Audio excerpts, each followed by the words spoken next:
Welcome ang matag usa sa atong pagsimba ni ining katapusan nga Domingo sa bulan sa Enero. Ug salamat nga inyo pud ning gi-welcome diha sa inyong panimalay. So andamo nato atong mga kaugalingon sa magaduol kita sa presensya sa Ginoo pinaagi ni ining atong pagsimba.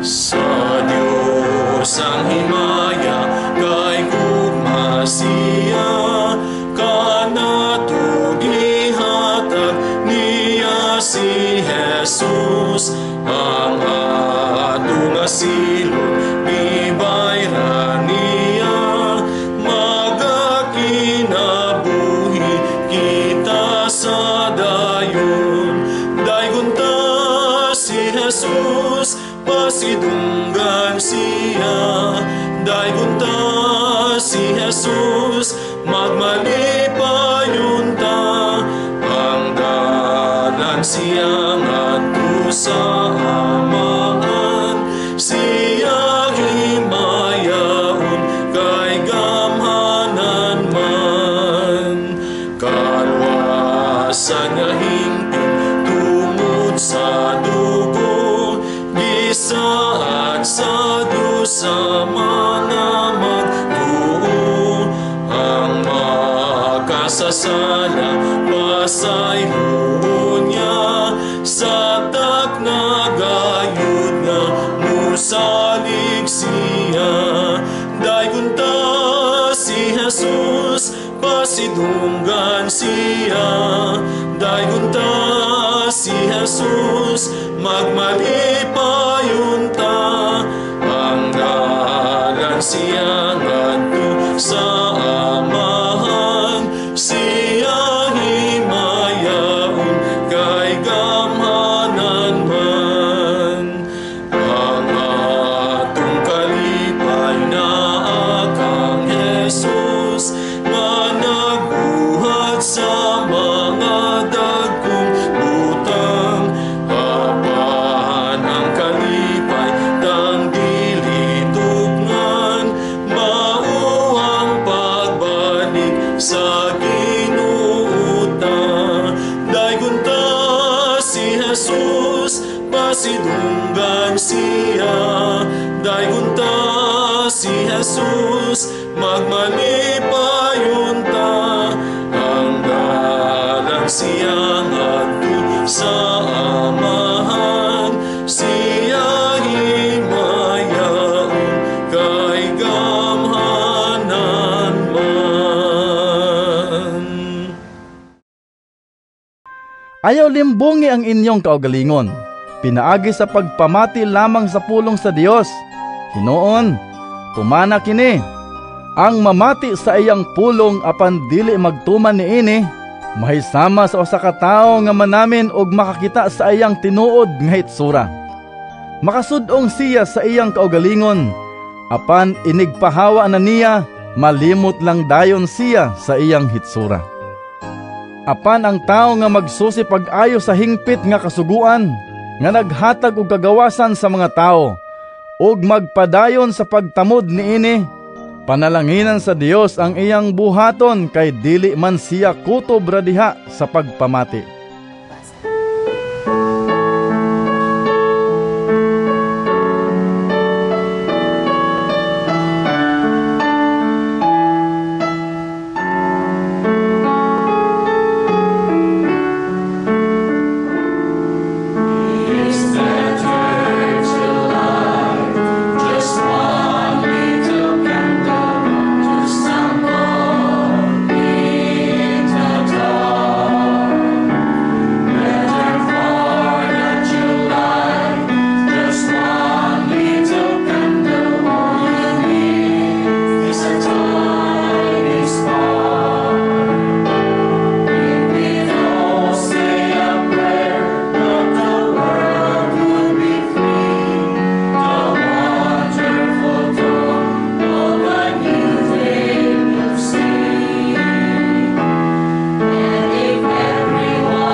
2017, gideclare ni President Duterte nga ang bulan sa January himuon nga National Bible Month. Busa karon atong gisaulog ang National Bible Sunday. Ug ako nagtuo mga igsoon nga naagid mo'y mga Biblia diha sa inyong mga balay karon. Ug ang matag usa ka nato naay daghang access sa mga pulong sa Biblia nga gi-preach online sa mga pastors karong adlaw. Apan warning. Ang Book of James nga atong scriptural text karon naay warning. Delikado daw kung dili tama ang paggamit sa Biblia. If we mishandle or misuse the Word of God, it leads to a very dangerous consequences. Mga igsoon, mao kini ang atong pamalandungan karon. Magampo kita. Ginoo, hinaot ang imong mga pulong, magapuno sa among mga hunahuna, magatubod sa among mga ngabil, ug makakitag Pinoy-anan diha sa among mga kasing-kasing. Amen. Para sa atong mga kaigsuunan dinhi sa Central District o mga kaigsuunan sa ubang mga lugar, usbon ko maayong adlaw kaninyong tanan. Mga igsuon, sa atong teksto karon, si James naay duha ka warning nga gisulti. Una, ingon niya, do not merely listen to the word. Nagwarning si James, do not merely be a hearer of God's word. Mga igsuon, sa panahon sa New Testament, oral tradition ang pamaagi sa pagbasa sa mensahe sa Biblia. Sa unang panahon, wala pa sila'y mga printing machines, wala pa sila'y mga Xerox copiers, madawat nila ang mga pulong sa Ginoo pinaagi sa oral tradition. People would receive the Word of God by coming and listening to other people. Kadaghanan sa mga tao kaniadto, di pud kabalo mubasa. O gawas nga di pud sila kaay kabalo mubasa, wala pud sila'y kaugalingong kopya sa Biblia. So, they would receive the Word of God by listening to it. Dili pareha sa atong panahon karon nga daghan kaayo ta og mga Bibles. Ang among mga Bibles dinhi sa UCCP Agdaw naapagani printa nga ngalan UCCP Agdaw sa front page, no? So nindot na kaayo ang mga Bibles karon. Ang atong tab, ang atong iPad, ang atong cellphone na ay mga Bible apps. Mga igsuon, well, wala masuko si James nga naatay mga Bible apps sa atong mga cellphones. Wala siya problema nga dali na kaayo ang printing sa Bible karon. James was all for communicating the word in many forms. Ang dili lang gusto ni James ay kanang igo lang kang maminaw. Unya walay action. For James, merely listening or hearing or receiving the Word of God into your life is not enough. Ug labaw sa tanan, kung igo lang ta nga maminaw ug mubasa sa pulong sa Ginoo, delikado pa daw hinuon kini. Merely listening or hearing or receiving the Word of God can be rather dangerous to your spiritual life.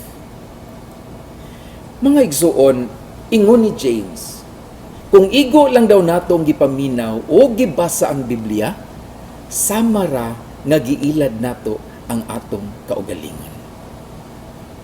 Ingon si James diha sa verse 22, do not merely listen to the word and so deceive yourselves. Mga igsuon, unsa man kahay buot ipasabot ni James aning iyahang pagkasulti. Brothers and sisters, when we simply listen to the word, when we receive the word into our lives and it stops there, we cheat ourselves. The first reason why merely listening to the word can be dangerous is that listening all by itself can be self-deceiving.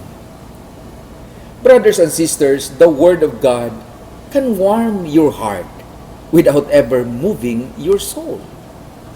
And that is the problem. The Word of God can inform your mind without transforming your life. That's the problem. The Word of God can educate the sinners without eradicating sin from a person's life. That's the problem. Brothers and sisters, simply reading your Bible, simply tuning here and listening to the Word, or opening your Bible and reading a few passages from the Bible can really be quite self-deceiving. It gives you the feeling that you are growing, when in fact, you are not developing at all. Kung kutob lang ta sa pagbasa, kung kutob lang ta sa pagpaminaw sa pulong, samara nga atong giilad ang atong kaugalingon. Ikaduhang hinungdan, nganong dangerous ang kutob lang sa pagbasa sa Bible. Kay dili mausab ang atong sarili kung igo lang tang magbasa. Brothers and sisters, we have to realize that listening and reading alone does not necessarily lead to life of transformation. Mga igsoon, nakabantay mo anang mapa. Naay lugar nga wala ta kadumdum ba, wala ta kaadto pa. Nya atong tan-awon sa Google Map. After nimo makita sa Google Map, makadumdum na ka, no? Pero wala nagpasabot nga nakaadto na ka. Yes, nakita na nimo unsaon pag-adto, asa mo agi, asa mo liko, pero kinahanglan pagyud nga mulihok ka aron ka makaadto. Kinahanglan pa nga mulihok ka aron makaabot ka sa direksyon nga gisulti sa mapa. Brothers and sisters, in the same way, having had knowledge about the words on the passage of the Bible does not bring about life change. Ang Biblia sama sa usa ka mapa nga kinahanglan natong basahon. Apan human sa imong pagbasa, kinahanglan nga imong sundon ang mga direksyon nga gisulti sa mapa arong makaabot ka ngadto sa bag-o nga kinabuhi o kinaiya gikan sa imong daan nga kinabuhi ug daan nga kinaiya. Mga igsuon, nindot kaayo ang illustration nga gigamit ni James, makarelate gid ta kaayo aning tanan. Ingon si James, parihas daw sa tao nga mitan-aw sa iyahang dagway sa salamin or sa mirror. Mga igsuon, ang salamin mutug-an gyud na sa tinuod. Wa gyud salamin nga mamagkak. Kung unsa ang atong mga imperfections, kung unsa ang atong mga hugaw nga naa sa atong nawong, makita gyud na diha sa salamin. Makita na diha sa salamin kung unsa ang mga bagay nga kinahanglan natong usbon. Apan ang salamin, igo lang magpakita kung unsa ang mga bagay nga kinahanglan nimong usbon. Pero ang salamin, dili gyud na makausab nimo. Kung nakita nimo sa salamin nga kalkag kaayo ang imong buhok, ang salamin dili gyud makahapsay sa imong buhok. Di kinahanglan pagyud nga manudlay ka aron mahapsay ang imong buhok. Kung makita nimo sa salamin nga medyo nagyelo na ang imong ngipon, ang salamin dili makapaputi sa imong ngipon. Kinahanglan pagyud nga mukuha kag toothbrush o toothpaste aron i-brush nimo sa imong ngipon. Mga igsuon, bisan pagka 100 times ka manalamin, bisan pag magbalhin-balhin ka og panamin sa 20 ka salamin, dili gyud malimpyo ang imong nawong.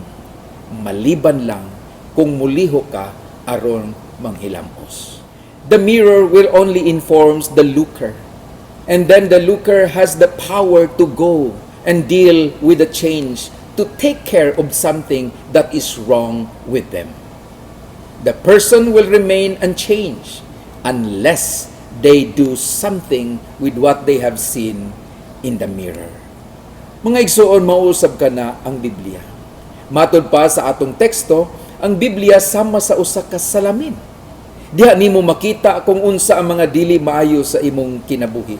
Apan kung wala kay himuon after nimo nakita ang hugaw sa imong sariling kinabuhi, matod pa ni James, sama ra nga imong giilad ang imong kaugalingon. If a person looks into the Word of God and does nothing, they can end up with a self-deceived, inflated picture of their own spirituality, and they can miss the life change that God intends for them. Matod pa ni James, do not merely be hearers or listeners of the word and so deceive yourselves. Do what it says. Brothers and sisters, we must be doers of the word in order for God's word to really change our lives. Sa verse 25, nag-ingon si James, but the man who looks intently into the perfect law that gives freedom and continues to do this, take note mga igsoon. Importante kaayo kining word nga continues to do this. Sa ato pa, human nato madungog kinahanglan nga atong padayunon sa pagbuhat. Dili nato kalimtan inighuman sa closing hymn, kinahanglan nga ato ning kadaadlaw himuon sa kinabuhi. Continues to do it.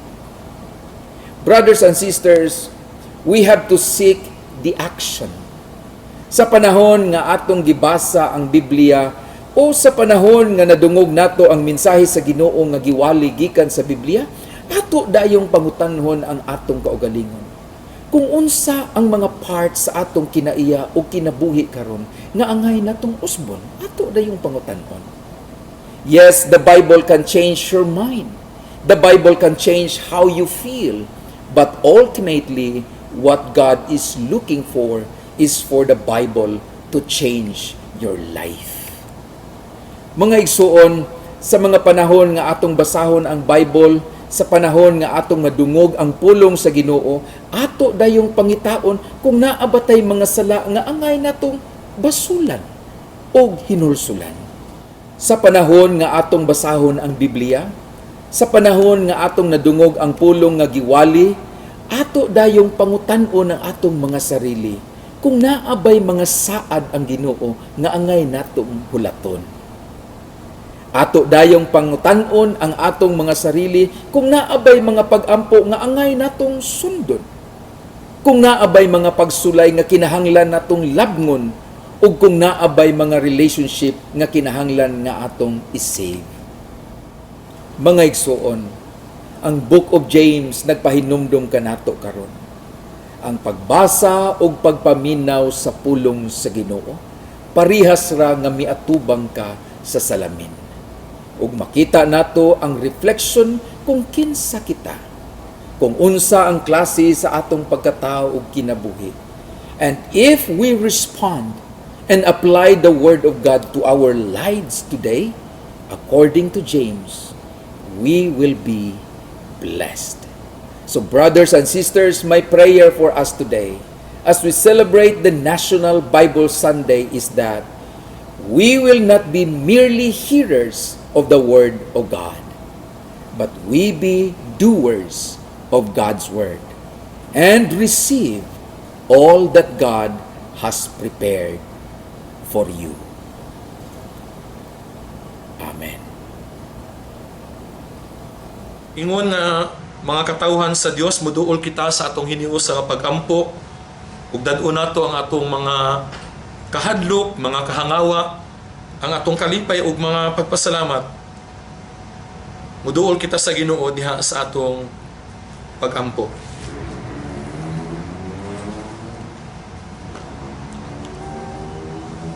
Balaan ug mahigugmaon nga Dios, niining katapusan nga Domingo sa bulan sa Enero nini. Papasalamaton kami Ginoo tungod kay ikaw ang Dios nga padayon nga nagauban kanamo bisan pa nining panahon sa kalisdanan tungod niining COVID-19 pandemic. Panalangin ni ang matag sa Ginoo ug ang matag panimalay nga among girepresentahan. Panalangin ni ang among mga mahal sa kinabuhi, miyembro sa among panimalay, nga kuyog namo og katong tuas sa layo nga dapit diri sa Pilipinas ug sa gawas sa nasod. Tabo ni Ginoo ang matag usa sa hamiling dugo ni Jesucristo. Aron walay bisan unsa nga kadaot nga modangat kanamo duol sa among mga kinabuhi ug sa tagsa-tagsa namo kapanimalay. Panalangin ni Ginoo ang matag iglesia. Mabisan ang uban wala nakapahigayon sa face-to-face nga worship. Apan salamat Lord nga pinaagi nining mong online worship, nining among virtual worship. Nagiusa kami sa pagduol nga na kanimo. Salamat o Dios nga ang imong bulahaton, ang imong misyon magapadayon bisan taliwala sa kalisdanan.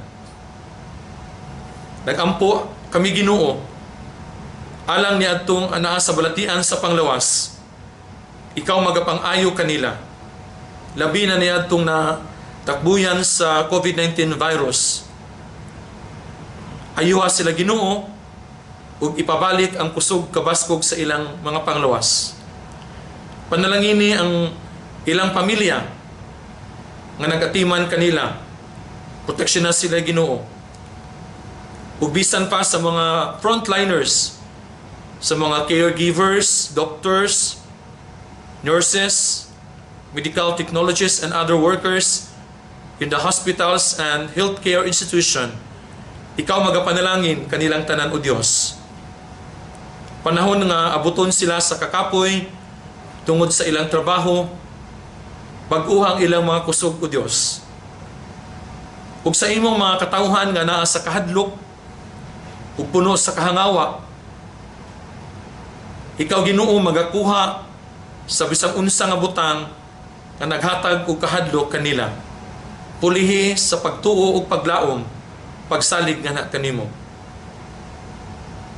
Nagampo kami Ginoo nga imong panalanginan usab ang among syudad sa Davao, ang pulo sa Mindanao ug ang tibuok nasod nga Pilipinas. Kanining panahon sa kalisdanan, nagampo kami Ginoo sa imong divine intervention alang sa among kahimtang. Panalangini ang among mga pangulo sa among nasod Lord, labi na sa among presidente ug sa uban nga mga government leaders gikan sa national padulong sa local government units Lord. Ikaw maghatag kanilang kaalam sa pagpangulo kanamo sumala sa imong kabubuton. Wala lamang kami nagampo alang sa among nasod, kundi amo sa mga giampo ang tibuok nga kalibutan. Labi na ni ining panahon sa world pandemic Lord tungod ining COVID-19. We pray for your divine intervention to all the nations and countries of the world.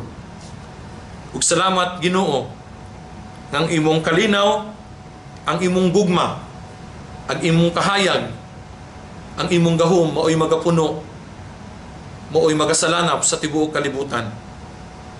Salamat sa imong pagdungog sa among mga pag-ampo.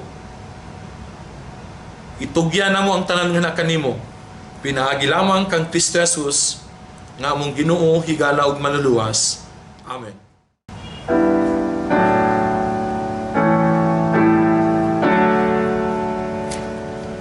Dungga kami o Diyos, dungga kami o Diyos, ang grasya ihatag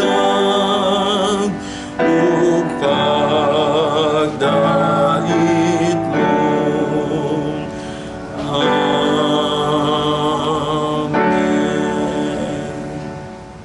Sa makausapa maayong buntag sa tanan ug mapasalamaton kita sa Ginoo nga padayon gyapon ang atong online worship ministry sa Central District Churches. Ug salamat nga dili lamang Davao area ang na-minister sa atong online worship ministry kundi niabot kini sa tibuok Mindanao, tibuok Pilipinas ug bisan pa sa gawas sa nasod. Ug salamat usab sa mga katawhan, individual ug pamilya nga ang Ginoo magapadayon og panalangin kaninyo. Mao ni ang mga pagpasalamat nato sa mga pahibalo alang sa atong niining Domingo. O karon ni ini nga punto manindog ta sa atong pag-awit sa atong himno, ang kalag ko may kahayag na.